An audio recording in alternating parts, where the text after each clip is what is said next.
peut-être on aura des centres référents dans l'avenir. Tant que tu as le micro, pourquoi il est important de faire le diagnostic génétique dans les amyloses à transthyrétine? Ah, oui, donc le problème qu'on a en France, mais qui est global, hein, c'est que le cardiologue, quand on commence à rechercher les amyloses, dans les cardiologues privés hein, autour de Mondor, qui sont nos référents, ils en sont à plus de 10 amyloses par cabinet. Donc, clairement, c'est-à-dire par cardiologue qui travaille, et ils nous ont adressé 10 amyloses. Donc, et c'est ce qui est en train de se passer en France. C'est-à-dire que quand on les prend en considération, les patients sont là. Et effectivement, c'est souvent des patients âgés pour les amyloses à transthyrétine. Très vite, on va dire, il est âgé, c'est une amylose à transthyrétine sénile. Non, en fait, on ne peut pas faire le diagnostic d'amylose à transthyrétine sénile si on n'a pas fait le test génétique. Et la prise en charge génétique va concerner la famille, c'est-à-dire que le patient, il a des frères et des sœurs, il a des enfants, et il faut faire une prise en charge globale. Ce qu'on voit fréquemment à Mondor, c'est que les patients arrivent, en fait, et malheureusement, sont souvent diagnostiqués trop tardivement, parce qu'il faut que le phénotype soit vraiment évident pour qu'on arrive au diagnostic. Mais maintenant qu'on a des traitements, on peut traiter les enfants et les frères et sœurs beaucoup plus rapidement, en fait. Et comme c'est une transmission autosomique dominante, il y a 50% de la famille qui est porteur de la mutation. Donc le test génétique, il est vraiment fondamental. J'espère qu'au Maroc, vous pouvez avoir accès. Il faut sûrement qu'on s'organise pour vous aider là-dessus. Mais il va falloir le développer. Et c'est ce qu'on essaye maintenant en France. C'est un séquençage très court du gène. On a le résultat en 1-3 mois. Ça coûte beaucoup moins cher que le NGS, etc. À condition, bien sûr, et la rentabilité est élevée, à condition que l'on soit sûr du diagnostic, bien sûr, d'amylose dès le départ. Très bien. Si vous permettez, on va faire les questions à tour de rôle, d'accord? Et donc, pour Adil, Dr Moussafir qui te pose une question. Les troubles du rythme, seuls sur cœur normal, dans ta pratique, parce qu'il donne des chocs cardiogéniques. Ah, mais bien sûr. Vous m'entendez? Oui, il écrit 20%. Oui, oui, bien sûr, les troubles du rythme. On voit d'ailleurs dans le French Shock cette notion de redistribution des étiologies du choc cardiogénique. Et il apparaît clairement que les troubles du rythme à l'étage atrial ou ventriculaire, ensemble, font 30%, pèsent 30% d'étiologie pourvoyeuse de choc cardiogénique.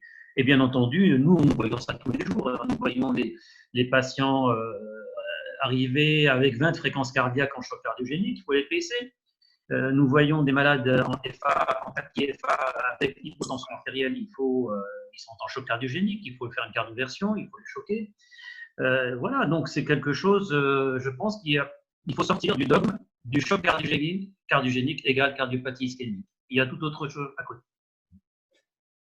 Merci. Dania, en dehors de l'hyperio, tu ne nous as pas parlé des autres médicaments qui réduisent la mortalité. Est-ce que ipso facto, ils améliorent la qualité de vie?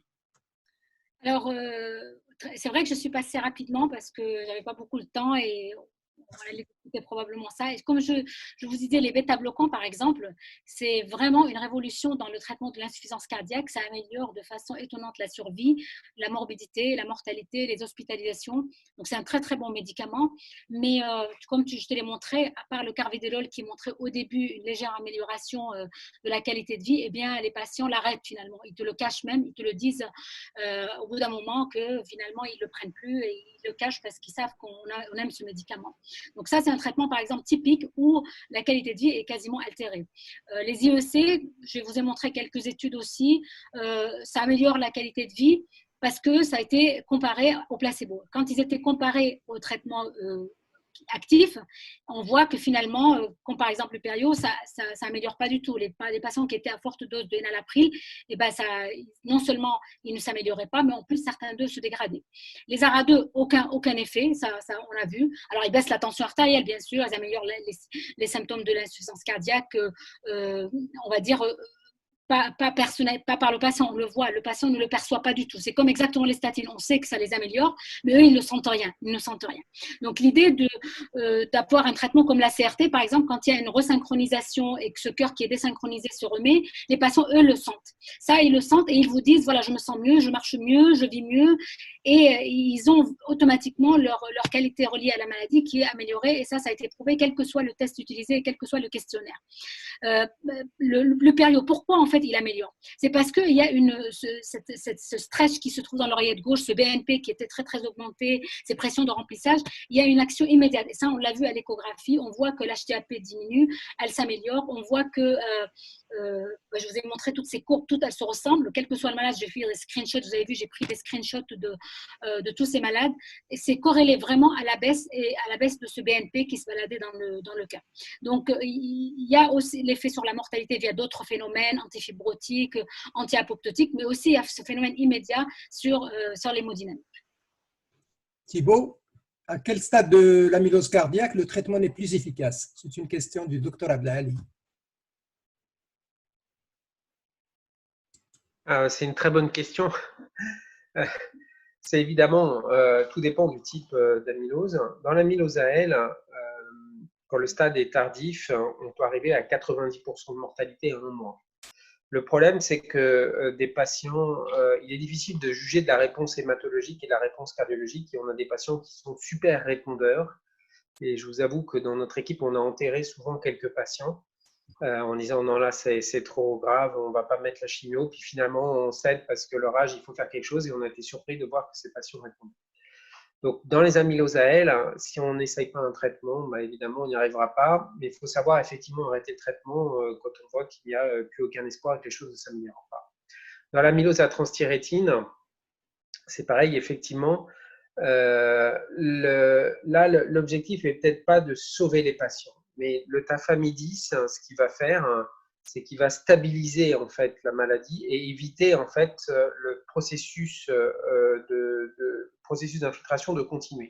Ce qu'il faut bien voir dans l'amylose à transthyrétine, c'est que sa fabrication de cette fibrille, elle est continue et exponentielle. C'est-à-dire que les fibrilles vont infiltrer le cœur, mais les fibrilles vont se diviser en deux et vont repousser. C'est un phénomène qui est dynamique et exponentiel. Donc une fibrille donne 2 fibrilles, 2 en donnent 4, 4 en donnent 8, 8 en donnent 16. Il est un peu tard pour faire tous ces calculs, mais voyez que c'est exponentiel. Et donc le traitement ne va pas forcément, comme l'a dit et montré Dania, avec l'Entresto, va être révolutionnaire et va donner 9 ans de moins. Mais là, on est dans une pathologie qui est extrêmement rapidement progressive et déjà rien que stabiliser le processus, c'est déjà quelque chose. Alors après, ce qu'a démontré Atrax, c'est amélioration de la survie de 30%, diminution des décompensations de 32%. On voit donc que c'est un traitement dans l'FPF, puisque dans les amyloses, on a cette notion d'FPF, cardiopathie restrictive, etc. C'est le seul traitement qui existe, qui marche en fait. Voilà. Mais on ne peut pas… Voilà. Donc, si vous l'avez en accès, comme en France, on traite tous les patients. Quand ils sont en stade 4, évidemment de la NYHA, dans un lit ascitique, est-ce que ça vaut le coup de déclencher un tel traitement? Là, évidemment, probablement non, l'histoire est dépassée et vu le coût du médicament, ça semble non justifié. Merci. Adil, il y a quelques années, on recommandait de transférer tout choc cardiogénique quasiment dans une structure où il y a une assistance mécanique avant que ça décompense. Est-ce qu'actuellement, ça vaut la peine de transférer tous les chocs cardiogéniques en dehors des cas d'ischémique de l'infarctus du myocarde où on va faire une revascularisation ou bien un traitement curatif? Moi, je pense qu'il faut, ce qui doit être fait en urgence, il faut qu'il soit fait sur place. Un choc cardiogénique secondaire à un infarctus du myocarde, il faut bien sûr ouvrir l'artère coupable le plus vite possible, donc il y aura de question de le transférer, il faut le faire immédiatement. Je parle des cas où il n'y a pas de traitement d'urgence étiologique. Alors, dans les cas où il n'y a pas de traitement étiologique, il faut le déplacer pour l'assistance mécanique. Pour l'assistance mécanique, le déplacement risque d'être scabreux. Il faudrait que l'assistance mécanique se déplace vers le malade en réalité et qu'elle puisse à ce moment-là ramener le patient assisté dans le centre où on fait ce type de traitement. Mais il ne faut pas faire envoyer le malade dans une ambulance médicalisée ou pas au risque du péril de sa vie. C'est l'assistance qui se déplace vers le malade. Très bien. Dania? Yes, présente. Différence entre la perception de bonne qualité de vie entre les hommes et les femmes. Est-ce qu'il y en a? Et entre les jeunes et les vieux? Alors, oui, j'étais allée très très vite à la fin. Je disais qu'il faudrait peut-être des questionnaires. En fait, ce qu'on a l'impression, j'avais lu quelque chose là-dessus, j'ai pas eu le temps de préparer des diapos, c'est que la perception de la qualité de vie, mais ça, bon, c'est quelque chose d'intuitif. On sait très bien que les femmes se plaignent plus, elles font plus de dépression, et quand elles sont contentes, ben, elles le montrent plus que les hommes. Donc, il y a beaucoup de différences déjà dans la perception de la maladie et dans la manifestation de la maladie. Ce qui est reconnu, et on l'a vu en Paragon, c'est qu'elles répondent au traitement, bien sûr, mais leur qualité de vie reste quand même altérée. Elles continuent à se plaindre, à avoir une certaine dépression et elles traînent un petit peu le truc par rapport aux hommes. Donc, ça mérite un peu plus de rentrer plus dans les détails parce que, bon, vous allez me dire, bah, toutes les femmes ne sont pas pareilles, etc. Ça, c'est clair. Mais il faudrait des études solides pour pouvoir comparer, faire un questionnaire pour les femmes et les hommes et pouvoir être un peu plus scientifique, un peu plus méthodologique. Mais généralement, la qualité de vie est toujours perçue moins bien chez les femmes que chez les hommes. Un homme, vous savez, hein, il est content rapidement, hein, il se contente de rien du tout. Une femme, il faut toujours qu'on lui répète, qu'on lui dise des choses, etc. Enfin, vous savez le détail. Il y a quelqu'un qui a écrit que tu leur as fait découvrir un effet secondaire de l'Hyperio. Il va les encourager à la polygamie. Ah, écoute, moi, c'est la vérité. Hein, je te dis ce que les patients me disent. Parce que ici, franchement, leur rêve, je pense que c'est culturel parce que je pense qu'ils ont vécu avec ça, ils ont vu leurs parents. Et c'est vrai qu'il n'y a pas une interdiction formelle comme dans les autres pays musulmans. Il n'y a pas un truc, la femme est au courant d'ailleurs, hein, elle l'accepte. Moi, je vois souvent deux femmes qui viennent avec l'homme pour faire l'échographie. Et je suis toujours du côté de la femme, la première, la pauvre. Bon, elle m'aime beaucoup pour ça. Et elles viennent ensemble. Et puis, l'un qui parle, l'autre qui est un peu plus, vous voyez, il y en a souvent 3 ou 4, mais bon, je ne vois pas les 4. Hein. Mais généralement, c'est un incentive. Ils veulent être guéris. Il y a même, j'ai vu des papis de 75 ans qui me demandent, docteur, vous êtes de l'extérieur, vous pouvez mieux accepter ma question, est-ce que vous pensez que je peux le prendre, est-ce que je peux me remarier, etc. Alors qu'il y a son fils qui a 30 ans qui est à côté de lui. Hein. Je ne raconte pas des conneries, c'est la vérité. Il y a son fils qui est à côté, son petit-fils, il est en train de me demander s'il peut se remarier à 75 ans. Alors… L'activité sexuelle est très importante dans la qualité de la vie. J'avais préparé une question, mais on laissera pour une autre fois.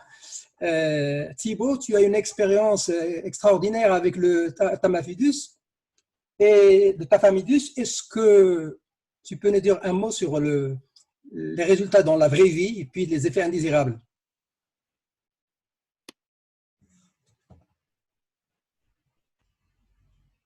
Il n'est pas là. Si. Active le micro. Thibaut, active le micro. Thibaut, tu as entendu la question? Non, excusez-moi, là, ça a coupé. Là. Je ne sais pas ce qui s'est passé, je ne vous entendais plus du tout. J'ai des problèmes de… Je disais que tu as une grande expérience dans la prescription du Tafamidis actuellement. Quels sont les résultats ou ton impression dans les résultats dans la vraie vie et puis sur les effets indésirables aussi? Ouais. Alors, effectivement, on a, par l'activité du centre, eu la possibilité de voir, enfin, de traiter beaucoup de patients. Actuellement, on a 400 patients traités sous Tafamidis et on continue d'en traiter. Enfin, s'il n'y a pas eu le Covid, on serait sûrement plus que ça. Et donc, on évalue les patients tous les 6 mois systématiquement par des tests, etc. Donc, juste pour vous dire un exemple, hein, dans ATTRACT, dans l'essai qui a démontré l'intérêt du Tafamidis, il y a eu à peu près 400 patients inclus et 260 traités et le reste sous placebo. Donc, on a dépassé en très peu de temps le nombre de patients traités par rapport au même essai. Alors, ce qu'on voit clairement, bah oui, effectivement, ça stabilise la maladie. On est à plus d'1 an maintenant de recul sur certains patients. Ça stabilise la maladie. Les patients sont toujours là, ils ne sont pas réhospitalisés pour des compensations cardiaques, ils meurent moins. Et certains, là, au bout d'1 an, commencent à diminuer leur NT-proBNP. Voilà. Donc ça avait été quand même montré par ATTRACT. Donc dans ATTRACT, qui était aussi notre vraie vie, puisqu'on a eu 30 patients inclus dans notre centre sur les 400, à la fin de l'étude ATTRACT, tous les patients qui étaient sous placebo quand ils ont cassé l'aveugle, hein, parce que c'était une étude en double aveugle, tous les patients en placebo dans notre centre étaient morts. Tous. L'étude a duré 30 mois. Hein. Et ceux qui étaient sous-traités, une partie était malheureusement décédée, mais la plupart étaient vivants. Et ceux qui sont toujours sous traitement, dans le cadre d'ATTRACT, puisqu'on continue à les traiter dans une phase d'extension, sont toujours en vie. Donc, c'est pour vous dire à quel point ce médicament marche, mais évidemment sur des sujets âgés avec des pathologies évoluées, ils ne vont pas retrouver leurs 20 ans, quoi. Voilà. Donc, le message, c'est qu'il y a un traitement, ça marche en vraie vie et ces patients sont stabilisés et pour certains, maintenant, commencent à être améliorés. Mais il faut du temps pour que ça marche. C'est-à-dire, dans un tract, il fallait attendre 18 mois et c'est ce qu'on voit pour avoir les courbes de mortalité qui se divisent. Et là, à 1 an, on commence à voir les améliorations sur l'ENT-proBNP de manière objective. Très bien. Adil, une question. Dans l'œdème pulmonaire, qui est sans signe de choc clinique, sans signe d'état de choc, et qui est réfractaire au diurétique, est-ce qu'il y a une place pour les inotropes positifs à courte durée pour améliorer la diurèse et améliorer le débit rénal, la diurèse et donc les symptômes, la congestion? Je crois qu'il faut d'abord essayer de relancer la diurèse coûte que coûte. Il faut se donner tous les moyens pour cela et ne pas hésiter à monter très fort en dose de diurétique. Parfois, ça transforme une insuffisance rénale oligo-anurique en une insuffisance rénale à diurèse conservée. Quand on arrive à des fortes doses de diurétique, je pense que ça vaut le coup d'essayer. Après, si le malade est toujours en oligo-anurie, il faut voir les données de l'échographie. Est-ce qu'il y a une fonction inotrope, est-ce que le patient a besoin d'inotrope ou pas, et si effectivement il a une dysfonction ventriculaire gauche sévère, ça vaut le coup effectivement d'introduire un inotrope pour pouvoir essayer d'avoir une drive pressure un peu plus importante et perfuser le rein de manière un peu plus substantielle. On peut tenter ça, mais sous strict contrôle de l'échographie. Très bien, merci. Daniel, est-ce qu'il y a une différence entre l'amélioration de la qualité de vie entre l'insuffisance cardiaque à fraction d'éjection préservée et altérée? Micro, Dania. Alors, j'ai pas beaucoup vu d'études sur la HFpEF. En fait, ils ont fait une sous-analyse dans le Paragon. Et alors, je ne sais pas si je peux, je vais juste sharer mon screen. C'est plus important parce que je ne m'en souviens pas de tous les détails. Alors, je vais vous la montrer. Voilà, si vous permettez. Donc là, ici, donc en fait, il y a eu cette étude qui est sortie il n'y a pas longtemps et qui nous dit que finalement la qualité de vie est aussi altérée, le même niveau d'altération dans les HFpEF et les HFrEF. Les gens, on peut toujours penser que c'est plus dans les HFrEF. Ça, c'est ce qu'on aurait pensé. Mais en réalité, c'est la même chose. Voilà, elle est là. Alors, pour moi, je l'ai résumée parce qu'elle est en anglais, en fait. Donc, voilà.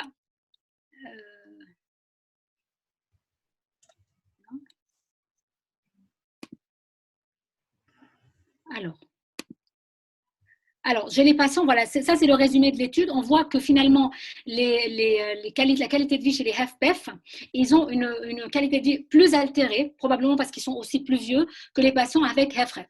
Il y avait une différence importante régionale dans différents pays. Et puis, les prédicteurs les plus fréquents de l'altération de cette qualité de vie dans les HFpEF, c'était le fait d'être femme, comme je vous ai dit, la région, la NKH qui est souvent plus importante chez ces patients, le fait d'être obèse, vous savez que dans les HFpEF, il y a beaucoup d'obésité, le fait d'avoir une COPD, bref, tous les éléments qui sont en fait autour de cette pathologie qui s'appelle le HFpEF. Et les variables qui étaient prédictifs de qualité de vie qui est altérée étaient les mêmes que dans les HFrEF, excepté de ce que je vous ai dit.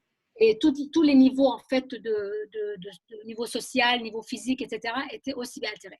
Donc, finalement, c'est quasiment la même chose, c'est la même maladie, sauf que c'est peut-être une différence un petit peu dans le sexe.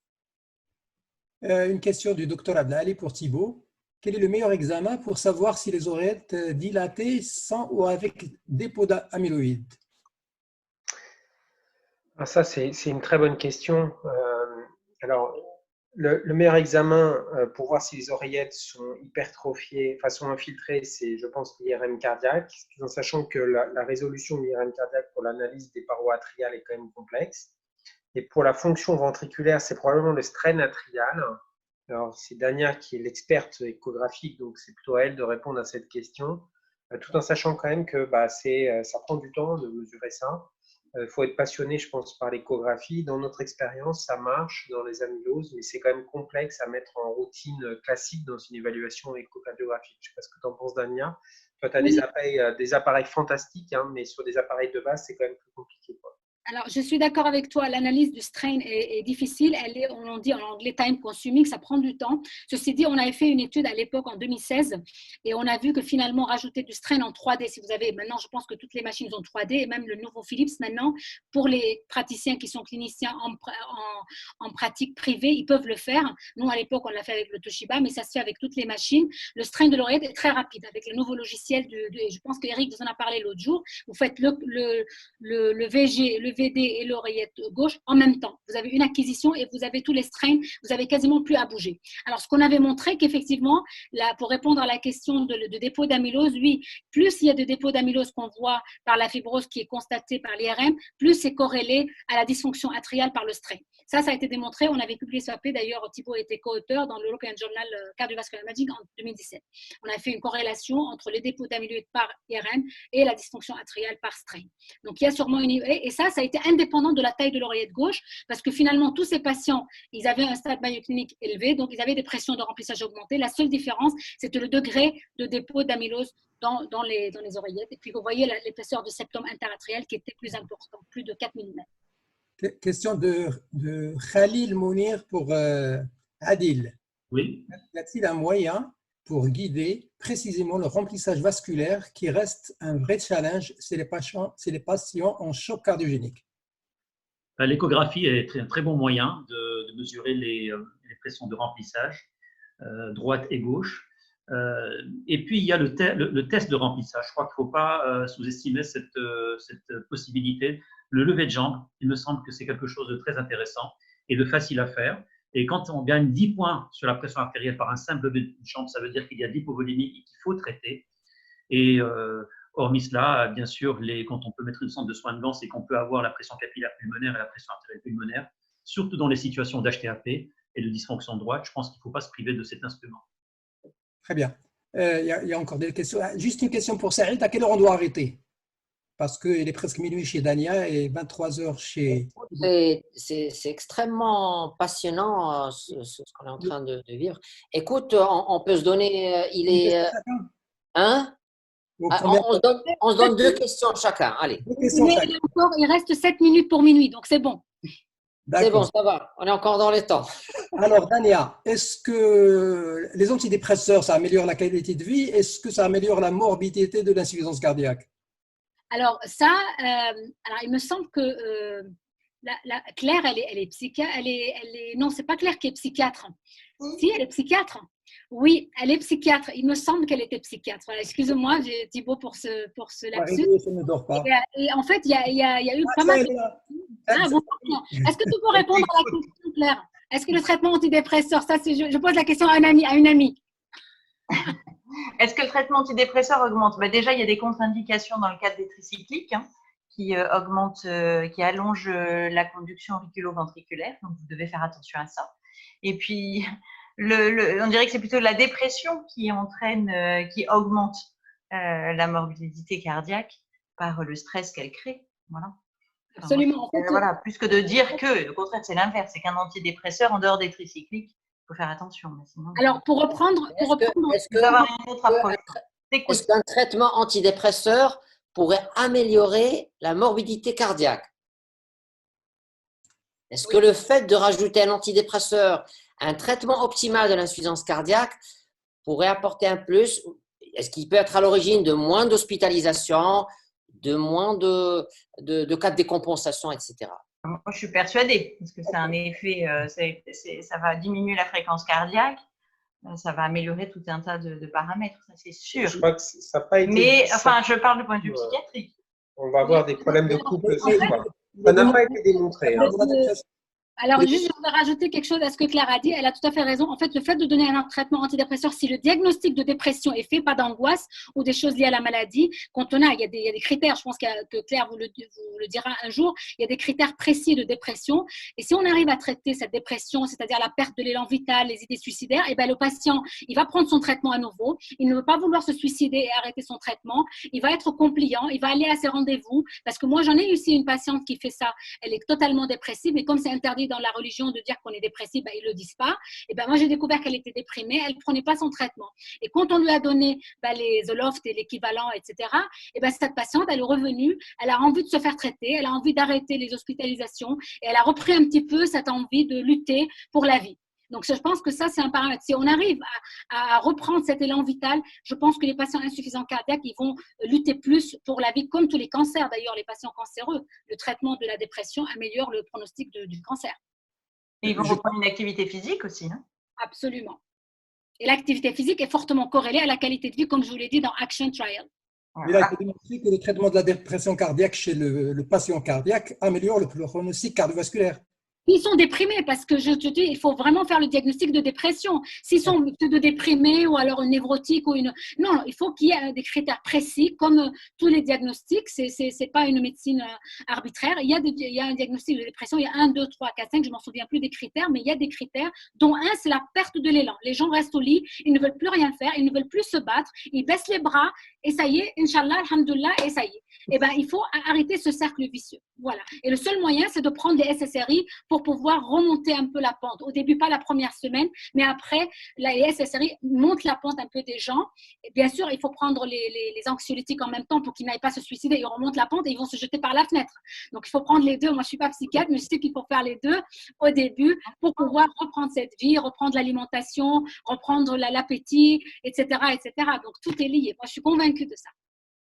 Thibaut, est-ce qu'il existe des signes en imagerie IRM surtout pour différencier l'amylose à transthyrétine et amylose AL? Est-ce que vous avez des cas d'amylose confirmés avec IRM normal? Alors, c'est une très bonne question, ça. Donc, on a des éléments comme à l'échographie qui vont nous suggérer un type d'amylose.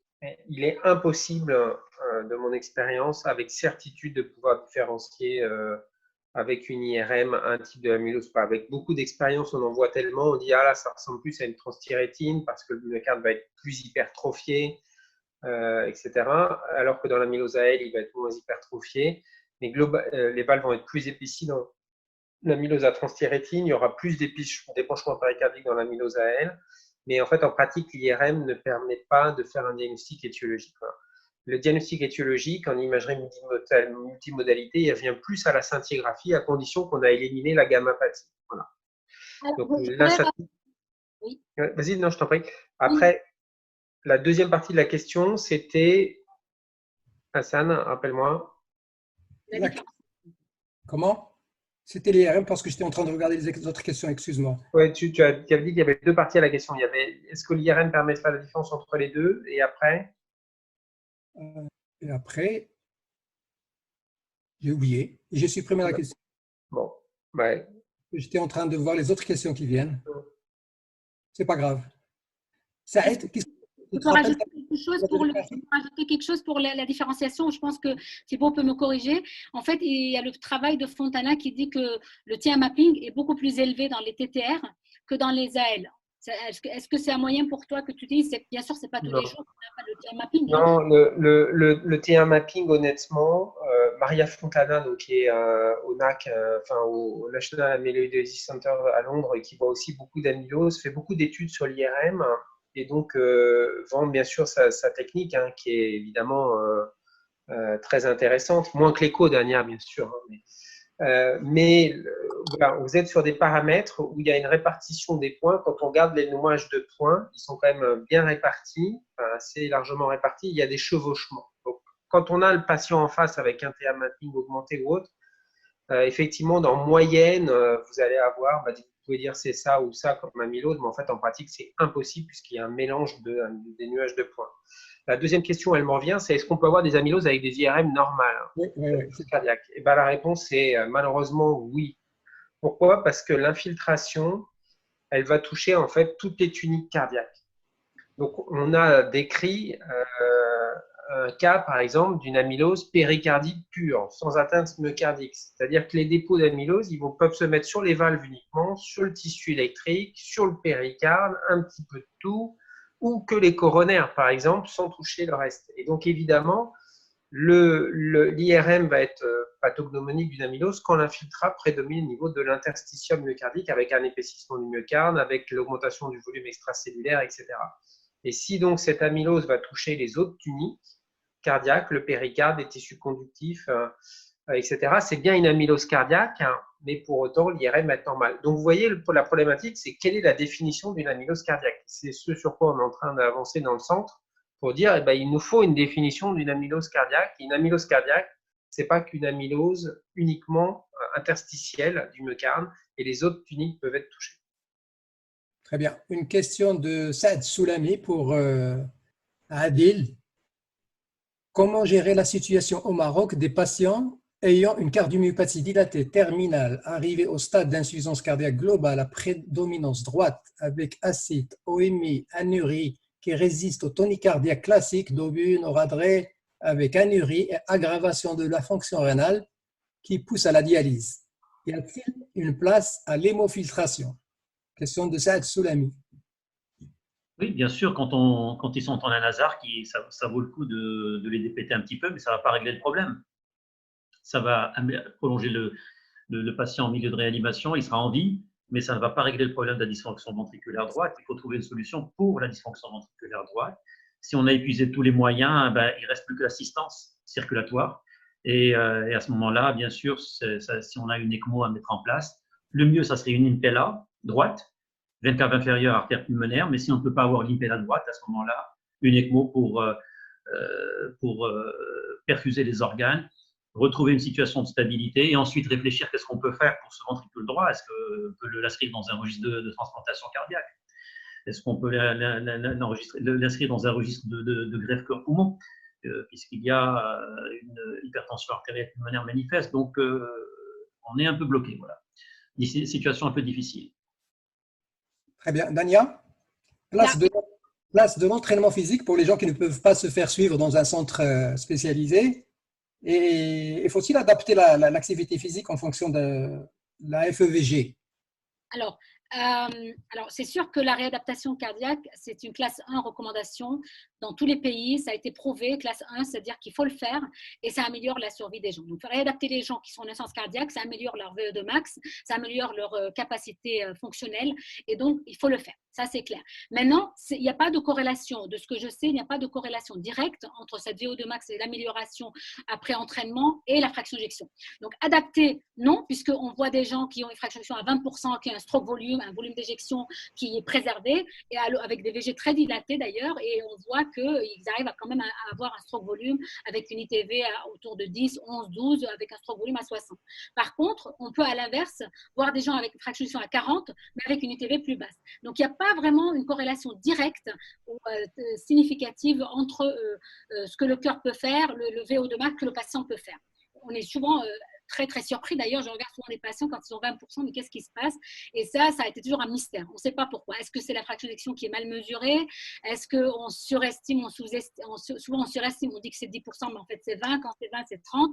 Ça, c'est aussi, ça joue un rôle et ça, je pense que ça a été dit. Maintenant, quand on n'a pas de centre de réadaptation, ben, il faut s'en créer un. Il faut essayer de trouver, je suis médecin, j'ai une cervelle, qu'est-ce que je fais? Je n'ai pas de centre cardiaque dans mon pays, je suis cardiologue, je vais leur expliquer aux patients que tu vas écrire sur un papier exactement comme un régime. Ben, tu vas te lever le matin, tu vas faire une petite gymnastique avec YouTube à la télé, je pense qu'ils ont YouTube quand même, hein. Tu prends YouTube comme coaching comme on a fait ici pendant le confinement, truc léger, walk, walk, walk, ils appellent le programme walk, walk, walk en anglais, c'est marche, marche, marche, ou alors un programme avec des petits exercices. Alors c'est sûr qu'au début, le patient va avoir peur puisqu'il n'a pas de surveillance, il faut le rassurer, faire au début avec lui une épreuve d'effort dans votre cadre, faire lui épreuve d'effort, lui montrer qu'il n'a pas besoin de monter jusqu'à 85% de la FMT, que 65% c'est suffisant, lui donner quelques paramètres et lui dire que le fait que tu aies une insuffisance cardiaque, le fait de l'exercice, ça ne va pas le tuer, mais au contraire, ça va l'améliorer. S'il est convaincu de ça, il va le faire. Voilà. Et je pense qu'il peut tout à fait le faire en dehors d'un centre de réexercice, à condition que ça soit régulier, pas 60 minutes, 20 minutes par jour, c'est suffisant, ou 30 minutes comme les recommandations moderate ou mild intensity. Très bien. Thibaut, est-ce qu'il suffit d'être porteur du gène d'amylose TTR pour commencer le traitement par tafamidis, ou bien est-ce qu'il faut attendre de déclarer l'atteinte cardiaque? Alors, oui, il faut effectivement attendre d'être symptomatique, hein, puisque lorsqu'on développe dans les formes cardiaques cette maladie, on va avoir entre 50 et 70 ans au moment des premiers signes, quand on développe la maladie. Donc, quand on va gérer les enfants de ces patients, Les patients sont dépistés souvent entre 70 et 80 ans hein, dans les amyloses héréditaires. Vous voyez quand même l'âge de ces patients, c'est-à-dire que c'est quand même une maladie héréditaire, mais quand nous, les cardiologues, on va arriver à faire le diagnostic, ils auront 70 à 80 ans. Donc, quand on voit les enfants de ces patients, ils ont 40 ans, 50 ans.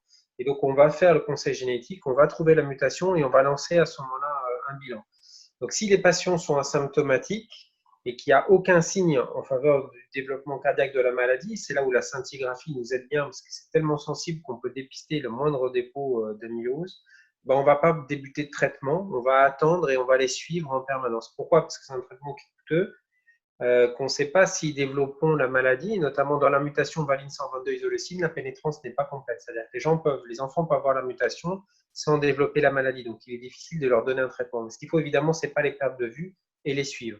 Si les enfants sont symptomatiques ou ont déjà des signes d'amylose asymptomatiques, mais déjà avec des signes d'amylose et notamment une scintille positive, on va bien sûr initier le traitement immédiatement de façon à stopper la progression de la maladie et éviter qu'ils développent des formes aussi sévères que leurs parents.